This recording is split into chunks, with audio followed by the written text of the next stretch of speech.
Bismillahirrahmanirrahim. Assalamualaikum warahmatullahi wabarakatuh. Hello guys, welcome back to my YouTube channel. My name is Shita Fitriadesi and my student ID number is 161212134.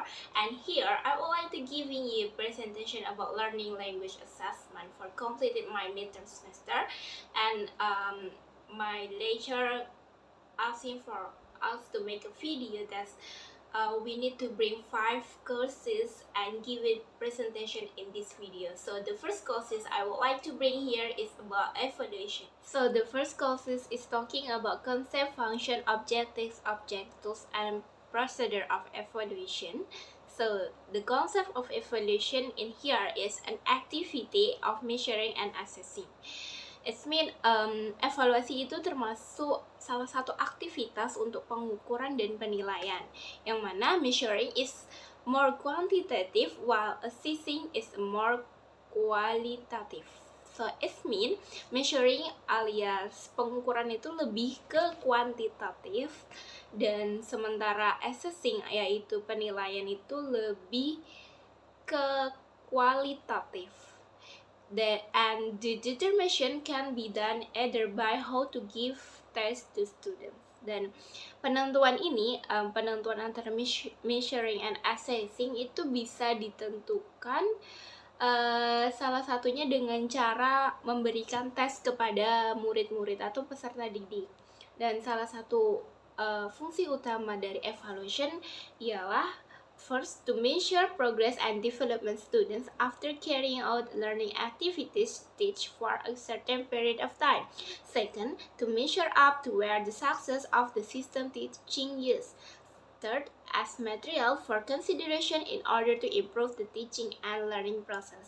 So it means tujuan utama dari evaluasi itu yang pertama untuk mengukur seberapa progresnya, seberapa jauh atau perkembangan para peserta didik, yang mana kita telah memberikan mereka bahan ajaran, aktivitas bahan ajar untuk mengajar dalam beberapa period of time alias semester.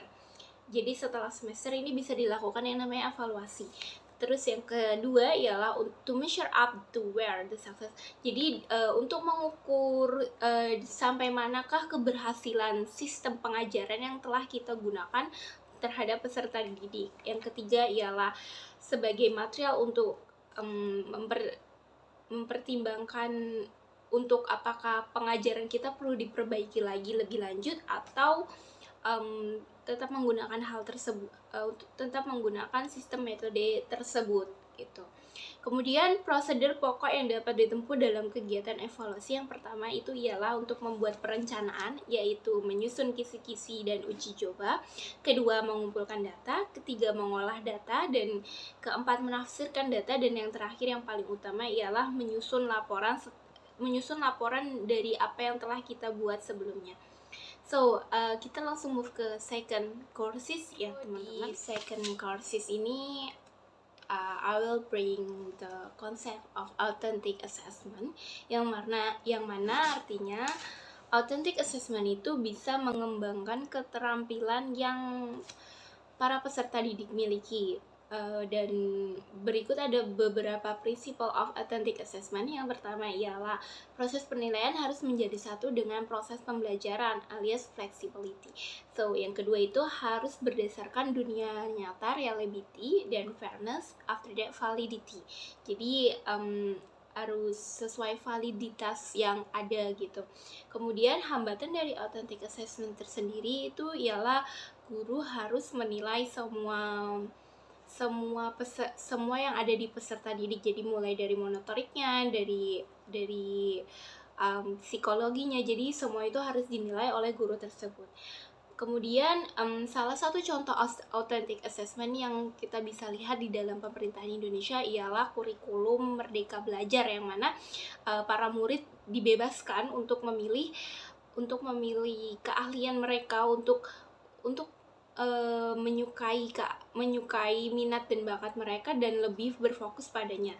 Kemudian contoh real dalam artian bisa diterapkan dalam pembelajaran dalam kelas,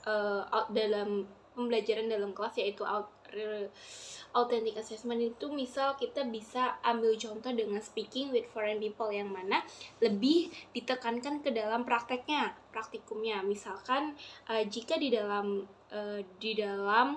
kursus bahasa Inggris atau di dalam kelas bahasa Inggris, pihak sekolah atau pihak lembaga pendidikan itu mengizinkan untuk speaking with native speaker alias berlatih soal speaking kepada native speaker, yang mana kita akan invite mereka, kita akan mengundang salah satu native speaker yang bisa untuk belajar kepada para murid alias peserta didik kita, dan itu salah satu authentic assessment, penilaian autentik. Kemudian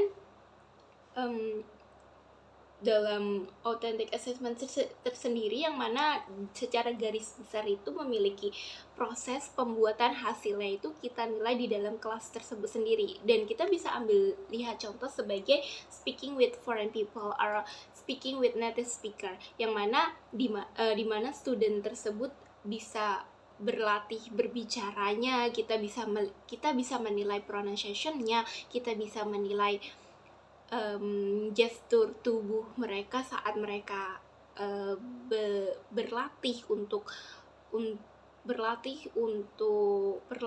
berbicara dalam bahasa Inggris kepada native speaker tersebut, yang mana semua hal tersebut kita bisa menilainya di dalam kelas, di dalam mata pelajaran tersebut. Next, kita lanjut ke third courses ya teman-teman. So guys, here I would like to next the courses, and here the third courses I would like to bring is types and tests.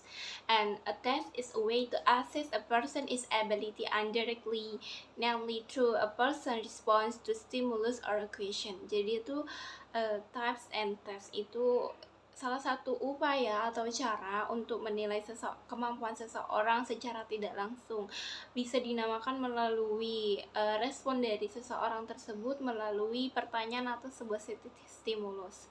And type of test based on, yang pertama itu ada the form of student answer, second the preparation, third the number of student, 4 the test function for school, 5 the psychological aspect, 6 to measure the domain, 7 to measurement of individual aspect, response, and the last the knowledge and skill aspects. Jadi type dari tes itu berdasarkan yang pertama itu from dari jawaban si peserta didik, kedua itu persiapan, ketiga itu jumlah dari the number of student, jumlah dari peserta didik tersebut, yang keempat itu adalah fungsi tes untuk sekolah, terus yang kelima itu aspek psychological, terus keenam itu untuk mengukur domain, ketujuh itu untuk mengukur setiap individual aspek terhadap pelajar tersebut, terus 8, 9, 10 yaitu respon, keperluan, dan knowledge dan skill aspek, ilmu pengetahuan dan kemampuan aspek dari peserta didik tersebut. Kemudian test type ini ada test type ini dibagi menjadi 3 tipe. Yang pertama written test, oral test, and action test. Salah satunya termasuk standardized. Ya, ini bisa diartikan misalkan seperti TOEFL atau IELTS, very big standardized proficiency test measure proficiency across a variety of student skills. So they should measure reading, writing, speaking, and listening in variety contexts, and they provide a score that usually goes to the institution. So it means this is a very big standardized proficiency test like TOEFL or IELTS. Ini dibutuhkan ketika mahasiswa ingin melanjutkan studinya ke luar negeri, itu pasti dibutuhkan TOEFL atau IELTS, dan nilai dari TOEFL dan IELTS tersendiri masuk kepada institusi yang mana mereka mendaftarkannya. Kemudian itu ada placement test, yang artinya when new students just come into a new school, they will take a placement test. In the test may share some characteristic with the proficiency test. the stakes are a little bit lower. When they get the score, then the school will place them in 1, 2, 3, 4 level of English.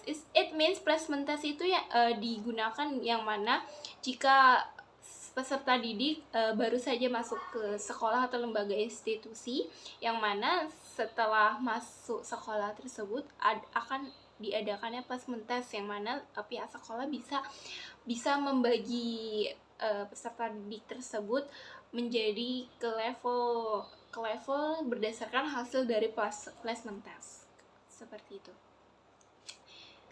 Nah, terus ada diagnostic test. Ini will be in oral skill class according to speaking of a student. So, kita langsung next ke 4 courses ya teman-teman. So guys, in these 4 courses, we're talking about rules in constructing test items and test scoring. Then summary that I got in these courses is about harus terkolerasi dengan psikologi dan konstruktifnya pelajar, yang mana test items ini harus ada hubungannya dengan psikologi peserta didik dan kebutuhan peserta didik. Kemudian ada rules of writing question in learning, itu ada beberapa contoh pertanyaan yang bisa diterapkan dalam pembelajaran, yaitu multiple choice, essay question, short answer, and time or false. Jadi bisa pilihan ganda, question essay, pertanyaan essay, atau pertanyaan yang memiliki jawaban pendek, atau true benar atau salah, seperti itu. Kemudian kita bisa mengambil salah satu contoh yang mana kurikulum yang diterapkan di Indonesia, yaitu kurikulum K13. Ada C1, C2, C3, C4, C5, C6, yang mana artinya sendiri memiliki C1 it means for knowing, mengetahui, C2 itu for understanding alias memahami, C3 itu for menerapkan atau mengaplikasikan, C4 itu menganalisis, C5 mengevaluasi, dan C6 itu mengkreasi, yang mana mengkreasi dari pembelajaran yang telah diberikan oleh pendidik. So we next to 5 courses.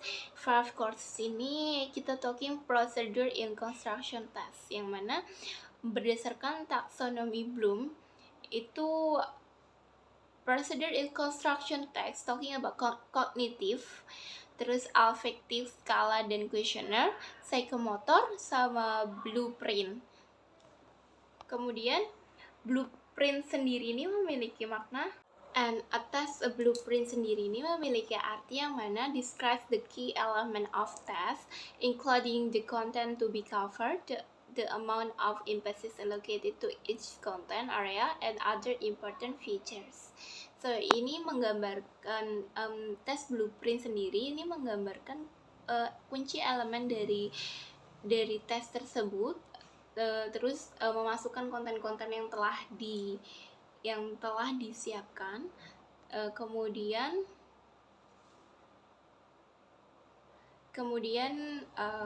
beberapa fitur lain yang mana tes blueprint ini ditujukan untuk peserta didik. Oke, guys, sekian dari presentasi yang telah saya bawakan. Mohon maaf apabila ada salah kata. Wabillahi taufiq wal hidayah. Wassalamualaikum warahmatullahi wabarakatuh.